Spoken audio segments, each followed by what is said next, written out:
Hi everyone, welcome back to the channel. So in today's video, I'll be explaining some SQL building blocks.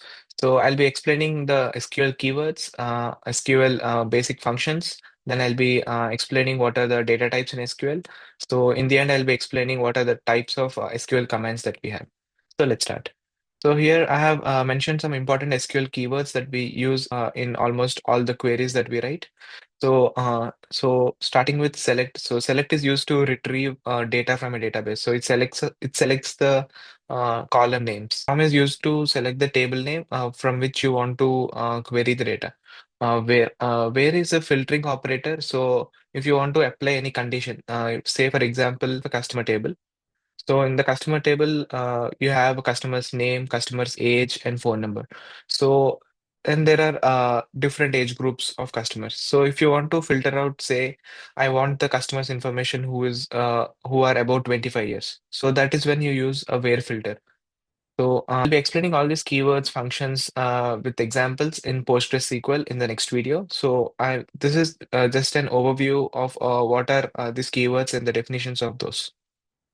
So now moving on to the insert into. So we use insert into keyword when we want to insert new values into the table. So it adds new records to the table basically. And update. So update is used when if you have inserted values and you have created a table. So now if you want to update some columns, so that is when you use the update keyword. So it modifies the existing records.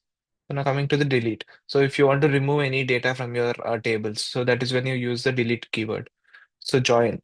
So join is a keyword which is used to combine two different tables.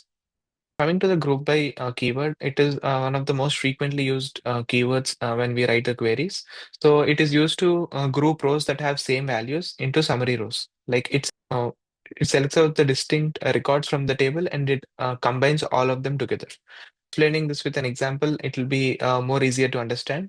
Yeah, so now moving on to the order by keyword, it sorts the resulting set into an ascending or descending order. Moving on to the limit keyword. So limit is used to specify the number of records to return from a table. So say for example, your table has 100 records. So if you want to return only say 25 records or 30 records from your table in the query result.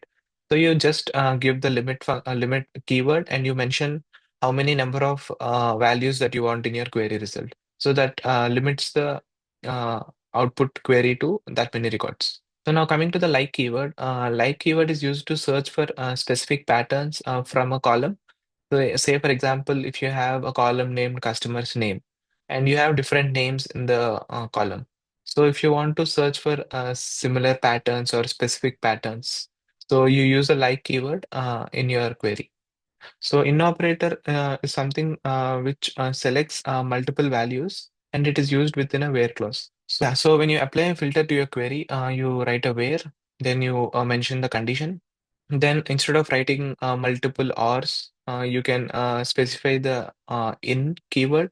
So it's like a replacement for writing multiple ors.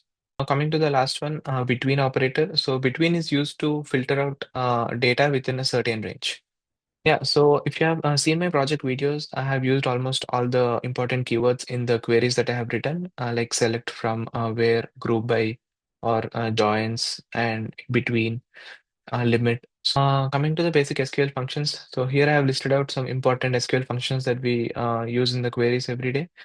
So if you see the count function, count is used to basically count the number of records in your table. And sum is used to add up all the values in your column. Say if you have a column, say MRP, so it adds up all the prices of all the records within the column. And average, so average is used to find out the average within a column. Min, max. So these two are used to find the minimum value within a column. So if you have the minimum price, like if you want to know the minimum price within the column. So you apply the min function. So when you write the min function, it searches for the minimum value and that returns in the query result. So in the same way, the max function is also used. Say if you want to find out the maximum value from the particular column. So when you apply that in the query, you can see that maximum value in your result. So if you have seen my project videos, I have used the upper and lower functions to convert the strings to an uppercase or lowercase using these functions. So in the numeric data types, we have a different wide variety of data types from small int, integer to big int, decimal, float, real, double precision, etc. Now, starting with small int is used to store small range of integers, and it has a range from minus 32,768 to 32,767. So if you have any value between this range, then you can specify your data type as small int. So this is the syntax. So when you create a table, this is the table name. And within the table name, you mention your column name, and then you will give your data type. So now moving on to the integer. Integer is also used to store typical range of integers, normal numbers like 15, 20, 30, etc. So again, this is the syntax for that. So when you create a table, and the table name, and then the column name and the data type.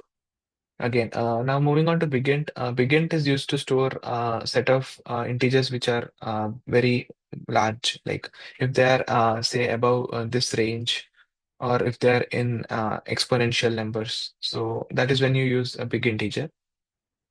And now moving on to the decimal and numeric. So they're used to store exact numbers with, say, fixed precision. And here P and S are nothing but a precision and scale. So a precision is nothing but the total number of digits, and a scale is nothing but the number of digits that you mention after the decimal point. So here is the example. So you create a table, and this is the table name. Again, this is the column name, and this is the data type. So here I have given the salary. So here you can see a salary and decimal 10 comma 2. So 10 is nothing but the total number of digits, and 2 is the number of digits after the decimal point. And so real is also a data type that is used to store single precision floating point numbers. And double precision is used to store double precision floating point numbers. Moving on to the character data types. In character data types, we have two varieties. One is char and one is varchar. So char is used when you have a string which is of fixed length. Say if your column is having only fixed length of a string, say of 7 characters or 10 characters. So that is when you use char. So a varchar is used when you have a variable length string. And say if your string consists of 10 characters. And so if when you have mentioned 15, so it is nothing but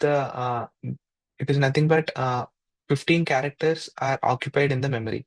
So that much of space is occupied in the memory. So string is of 10 characters length, and but you have given 15 in your data type. What happens is it occupies 15 spaces in the memory, but it prints out for 10 characters, and the remaining 5 characters are padded with white spaces. But in varchar, what happens is if your text is of say 7 characters, but you have given a length of 50 characters, it can take up to 50 characters, but it doesn't occupy the complete memory. So it occupies only that much space in the memory, and the remaining is not used. So that is the difference between a char and a varchar. So now moving on to the date and time data types. Here you have a variety of data types. You have date, time, timestamp, TZ, interval. So you use them according to the use case. Again, so date is used to store dates, time is used to store time. So it varies according to the use case. So now coming to the Boolean data type, Boolean data types are used to say true or false. Like if your column is having ones and zeros, and if you want to return a true or false for that, so that is when you use a Boolean data type. When I explain this with using an example, then it will be more easier to understand. So this is just to get a brief overview of what are the data types and what are the keywords in SQL. So now moving on to the basic SQL commands. So we have create database, drop database, create a table, drop tables. So these are the important keywords that we initially use to set up a database, create a table, and insert values into a table. So yeah, so if you see a create database, it is used to initially create a new database in your system. A drop database is used to delete a database. Again, create table is used to create a new table in your database. So this is the syntax that you need to follow when you create a table. So you'll give a create table. Then you'll put in the table name that you want to create. And within the braces, you'll be mentioning the column name, then the data type. Yeah, so I'll be explaining what is a serial, what is a primary key, what are foreign keys, about them in the coming videos. So this is the column name, and again, this is the data type. And if you see the drop table, this is used to delete a table from a database. Again, insert into is used when you create a new table, you need to insert values into it. So that is when you use the insert into. You can see the syntax here. You'll write insert into, then again the table name. Within that, you'll be writing all the columns. And here, you'll be writing values. So here, within the values, you should be writing the values according to the order of column names that you have written here. So here, this name corresponds to this value, and the age corresponds to this, and the department corresponds to this. So it should be in the specific order. So again, select is used to select data from a database, and update, delete. So these are used to modify records and remove the records from the database. So now moving on to what are the different types of SQL commands that we have. So we have mainly four different types. They are called DML, DDL, DCL, and TCL. So we'll be seeing one by one. So coming to data definition language, so data definition language is nothing but which defines the structure of a database, like creating a table or altering a table, dropping a table, truncating a table. So these are the basic operations that you do when you create a database. So it is like the basic mode of communication with the database. These type of queries comes under data definition language when you create a table or when you alter a table or when you drop or when you truncate a table. Yeah, so in real world, when you write the SQL queries, no one asks you what kind of SQL language that you're writing, but this is just a logical separation and just for your understanding purpose. So now coming to the data manipulation language, so this is nothing but when you actually do some modifications with the data. Moving on to the next one, data manipulation language. So this is where you directly communicate with the data. Like once you create a table, then you have to insert values into it, right? So when you insert or when you update or when you delete the values, that is when you actually modify the data within a database. So these type of queries comes under data manipulation language when you actually do some modifications with the data. So now coming to the next one, data control language. In the name itself, it says control. So as a say if you're a data administrator or a data engineer who needs to give access to a data analyst or data scientist to do some modifications with the data. So that is when you create a new user and you give some permissions to them. So queries like grant and revoke, these kinds of queries comes under data control language. Yeah, now coming to the last one, transaction control language. So TCL commands are used to manage the transactions within a database. So there are sequence of operations that are executed within a single unit. Say, for example, you're sending money to your friend, say 50,000. So these commands make sure that your money is properly being sent. Like once you begin a transaction, they make sure there are no violations that are occurred and the transaction is being committed properly. Here I've given two examples, commit and rollback. So commit is used when the transaction is being completed, and to save the changes permanently, we use the commit command. And rollback is used to undo changes made by a transaction. So if a transaction is being performed and there is some issue, so you use the rollback to undo the transaction back. So yeah, so these are the type of SQL commands. This video, I have covered some important SQL keywords, then the different data types in SQL. Then in the end, I have explained what are the types of SQL commands that we have.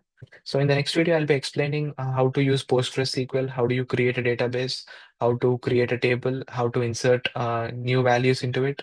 I'll be explaining all this with the example. So that's it for the video. Thank you for watching.